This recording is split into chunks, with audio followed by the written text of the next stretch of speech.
Joining me now is Erin Minks from Senator Mark Udall's office, and she's going to talk about some conservation efforts that are going on. Hey, Erin. Good morning. Thanks for inviting us. Oh, it's my pleasure. I was so thrilled to have you. Now, let's start by talking about something that Senator Udall and Senator Bennett have done to bring awareness to the water issues. Yes, thank you. Just a little over a week ago, Senators Udall and Bennett introduced a resolution on the floor of the Senate recognizing Governor Hickenlooper's recognition of 2012 as the year of water in Colorado. Woohoo! Okay. And this is something that is the product of a number of different statewide organizations that have worked with the governor and with our offices to build awareness around water issues in Colorado in this critical time. So this was the senators kind of basically recognizing an existing effort and supporting those efforts. That's wonderful. And I'd like to say I'm impressed with the bipartisan teamwork that's going on that. You know, that's impressive. That's certainly how Senator Udall tries to operate as much as he can. Yeah, so. Well, that's terrific, especially in this political climate. So kudos to him. Props to him. Yeah, well, props to his whole staff. We hope so. And water is one of those issues that we really hope stays nonpartisan. Yes. It affects us all. So what are some of the critical issues that we're facing in Colorado? Or actually, there's federal. I mean, they're U.S. senators, so it may... But it's really focusing on Colorado, and that's a good question. And I would say, I try to do that. And I think that your viewers would know that Colorado is a big state. Here in El Paso County, you have now the second largest county. Actually, is it the largest county in the state now? I forget how the last census numbers came through. Yeah, I think it is, but I may be wrong, and you can call me on it. Call me, and we'll correct it. Right, but there's the Front Range and the way Colorado is laid out as a state is most of our water is on the western slope. Right. And most of our people are on the eastern slope. Yeah. And this is one of those dynamics that's an ongoing challenge around where our growth happens and how to get water supplies to those users.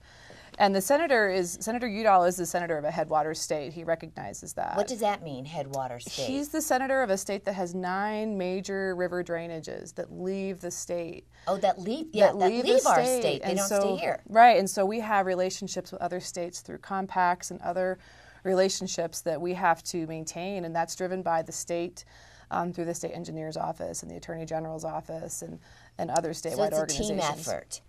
Very much, but he's one of those. I think anyone who's a federal official recognizes that water to Colorado is so precious, and also since we're the top of the headwaters, we've got to stay in good standing. Right, and that's why I even referred to it as the precious liquid, because it's not in I don't want to say plentiful supply, but it's not a resource that's unlimited. And it's quite a feat to, as you said, most of the water's on the western slope, but most of the population of our state is on the eastern side.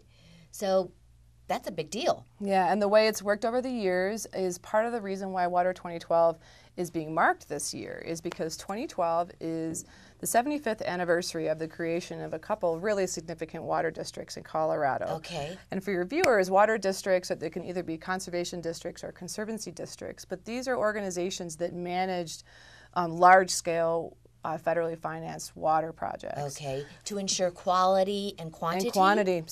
Probably more often quantity, because in the end, it would be the more localized districts that would focus on the quality piece. Okay. But that's definitely, the celebration this year has to do with the anniversaries of those key districts and the creation of those districts to create these engineering systems to bring water to populations around the state. Right, and I'm so glad that you're focusing on this, because it is, it almost seems like a mundane issue, but it is so critical to our health, to our vegetation, to everything.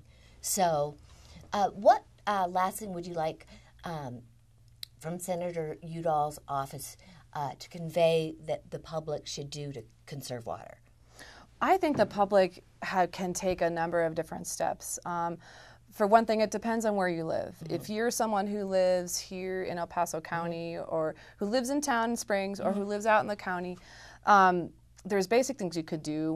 We talked about this earlier, when you're getting ready to go to bed, you're brushing your teeth, being sure to turn the water off as you're brushing it, not letting your water run, making sure your toilet doesn't leak, checking different water appliances in your house to make sure there's no leaks there. Okay.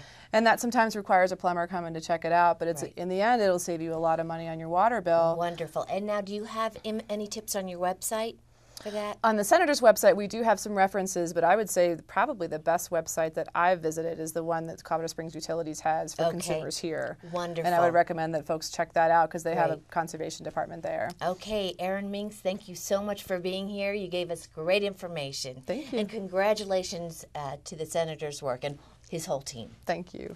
You're welcome.